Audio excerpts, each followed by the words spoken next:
Hi, my name is Manchán Magan, and what I want to do for this year's Imbolc, or St. Bridget's Day, is to look at accounts of the customs around St. Bridget's Day that are collected in Bailliúchán na Scoil, which is the school's collection, when the Folklore Commission in 1937, 38 and 39 went out to every school child in the country and asked them through their teachers to ask the oldest people in their community for the customs and stories that surrounded particular cultural events. And this is what some of the children talked about with regard to St. Bridget, or at least the stories they got from the elders in their community. First one is Catching Fleas on St. Bridget's Night. It was collected from Mrs. B. Fowley and it was told to John Fowley in Kilmore, County Leitrim. St. Bridget's Night, the Breedog comes out, the same as the Wren Boys. The biddy is an old turnip. The biddy is another version for the Breedog. She's another word for it. She's an old turnip dressed in old clothes, representing a child, and one of the boys acts as a woman. He sits at the fire with the child on her knee and he starts to scratch. He always carries a grain of salt and makes out he is catching fleas, and he puts in the salt into the fire and it starts to crackle. And the people think it's fleas he's catching. They get 4 pence or 5 pence in every house. Okay, here's another one from Burra in County Donegal by Jesse Mangan. The people make St. Bridget's crosses in the district. They make the crosses on Candlemas Eve. They are now made of rushes, but they used to be made of straw long ago. Everybody in the house is supposed to make one. The rushes are got in a wet, low-lying field. Thick green rushes are required. The man of the house cuts them. The rushes are cut with a hook and they are made into sheaves. The crosses are made after the supper. They are left outside the house until they are blessed. They are blessed with holy water. A cross is put in every room in the house and in every outhouse. When blessing them, they make the sign of the cross. People give crosses to the old people who cannot make them. An old saying connected with Candlemas is, if Candlemas is bright and clear, there are 2 winters in the 1 year. Crosses are put up in honour of St. Bridget. They are also supposed to be lucky. Okay, Kathleen Mathers from Kilmeaden in County Waterford. A very common custom in this part of the country is the hanging out of a ribbon on a piece of cloth on the night before St. Bridget's Day. It's said that St. Bridget comes along and blesses it on that night. This ribbon or piece of cloth is supposed to be a cure for headache and sore throat. It was usually titled by the old people as Brat Bride. Another custom long ago was spreading freshly cut rushes outside the door for St. Bridget to walk upon when she was entering the house. And we could go on forever about Brat Bride. There are so many uses that this magical fabric that was blessed with the essence of the god Bridget, that the cloth was then used for throughout the year. Anyway, another one from Mayo, Seamus O'Griefa from Ballindine in County Mayo. On St. Bridget's Day, the Breedogs go around playing music, just like the Wren Boys. The old people used to go around as breedogs when they were children.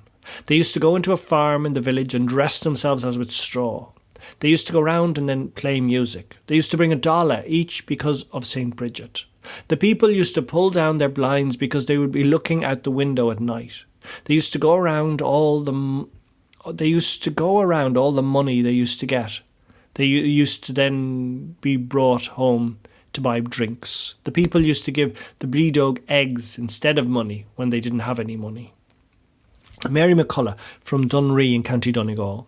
The usual custom in this parish is making crosses from straw and rushes. In olden times, before you would make the crosses from rushes, you would spread the rushes on the floor and you would place a pot of poundies on top of the rushes. Poundies were a type of potato. Then when you had the poundies bruised for dinner, now that bruised is either they were mashed potatoes or bruised as in bruite, the Irish bruite, which is boiled for dinner. When you had the poundies bruised for dinner, you gather up the rushes in little bundles for making the crosses. When the crosses were made, they were sprinkled with holy water, and one was put up whatever houses you had. We make St. Bridget's crosses in honour of her. It's made with straw and sometimes rushes. There are 2 kinds of crosses made in honour of her. The large cross is made with 2 sticks, crossed, and straw or rushes are put around. and around these sticks till the cross is shaped. The small cross is made without sticks, and there are equal size arms made in it, and it is made much in the same way as the long one. When these crosses are made, the largest is kept for the dwelling house, and the small ones are put in the old houses, one in each house, and they are placed high up on the roof. These crosses will remain there until St. Bridget's Day comes in the next year, and then they are renewed again. So the small ones are put in the old houses. Now, I don't know, does that mean why is he trying to say the outhouses? Or actually, the outhouses were always the old houses. You know, they used to move it onto a bigger, better house, and then the old houses became outhouses for the cattle. Sean O'Murchu from Cooga in County Sligo talks about the folklore of St. Bridget's Day. St. Bridget's Day is on the 1st of February. The night before St. Bridget's Day, the boys of the district gather together in bands of 5 or 6. They disguise themselves in such a way that no person can know them. Then they go about from house to house collecting money and flour.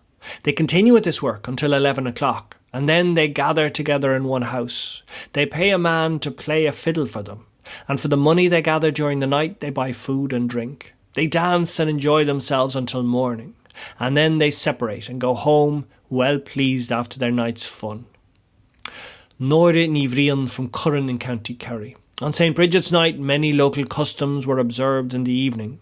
A member of the family went out to gather rushes. Crosses were made from these. At 12 o'clock at night, the same member of the family went out and taking the crosses in his hand, one for each member of the family, and he went around the house 12 times. This is like pure pagan ritual now. The rest of the family kneel at the door praying to St. Bridget.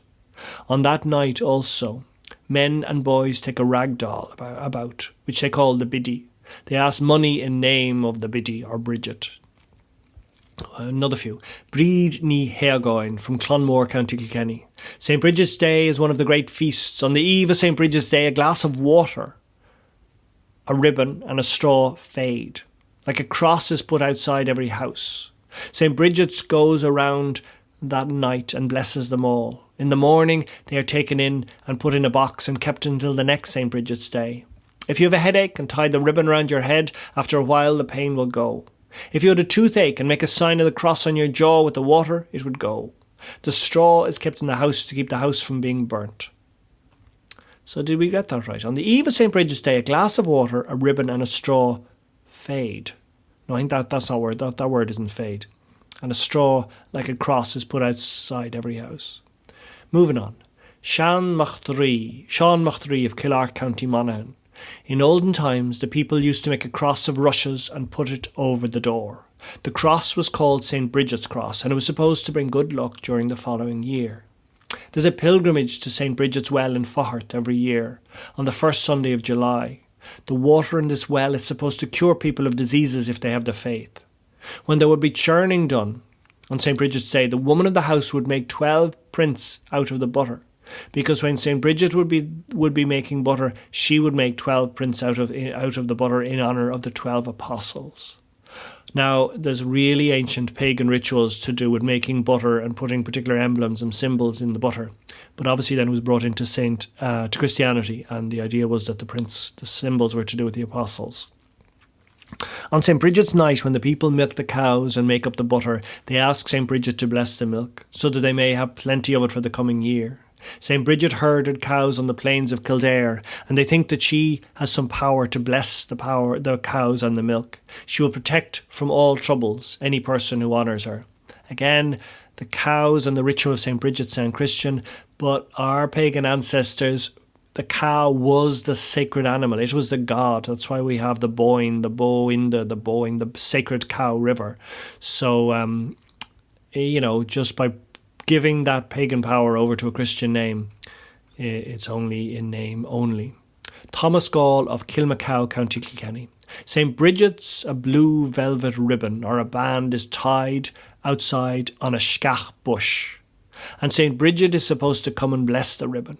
This ribbon is supposed to cure ailments of man and beast, and especially the headache.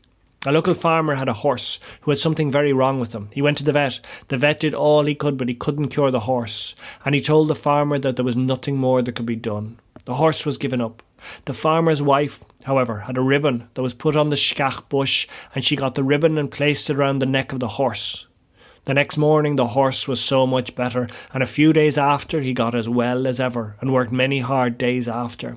This woman never fails to put out the ribbon since. I remember my own mother got a fir stick, and she put one end of the stick in the fire, and when that end was charred, she used to put St. Patrick's cross on her left shoulder, outside on the clothes, just a mark of an ordinary cross. Sissy McDermott from Shercock in County Cavan. On the eve of St. Bridget's Day, a number of boys go around from house to house. They are disguised and are called biddy. They carry a cloth doll supposed to be an image of St. Bridget, and they hold this up when they enter a house. 4 of them take the floor and dance a 4-hand reel, while a 5th supplies the music on a mouth organ or a melodeon. The musician then sings an Irish song in honour of St. Bridget. They collect money and they spend it in the same way as the Wren boys at Christmas. Here's one from Kathleen Caulfield in Ballykillen, County Wexford. In ancient times, people had great devotion to St. Bridget. The following custom was kept by every family. Before supper, the youngest boy or girl knelt on the threshold, holding a bundle of fresh rushes. He knocked 3 times and repeated in Irish, "Kneel down and let Bridget in." Those inside answered, "Bridget is welcome," and the rushes were carried in and laid on the table. Each member of the family gets a share of the rushes and made them into Bridget's crosses. They were kept to be blessed on All Saints' Day. At supper, in place of the usual meal of barley or wheaten bread, they had rice pudding sprinkled with currants. So they're just some random accounts of St. Bridget's Day taken from Bailúchán na Scoil, or Cnosach na Scoil, the school's collection of folklore from 1937, 38, 39. So if yous had a grandparent or a granduncle or a great-grandparent alive at that time, they could be one of the people who wrote the accounts. And what we see is each one is slightly different in different parts of the county. Before there was universal TV or radio or even universal newspapers, when life was local, every tradition was slightly different depending on where you were. Mar sin é mo chuid se. Tásúlagam go mbuine sibh tainmh agus sásamh agus sult as an lá féile bhríde seo. That's my lot. May you get the blessings of the pagan goddess Bridget and Saint Bridget as well on this Saint Bridget's Day. Slán a Guibh.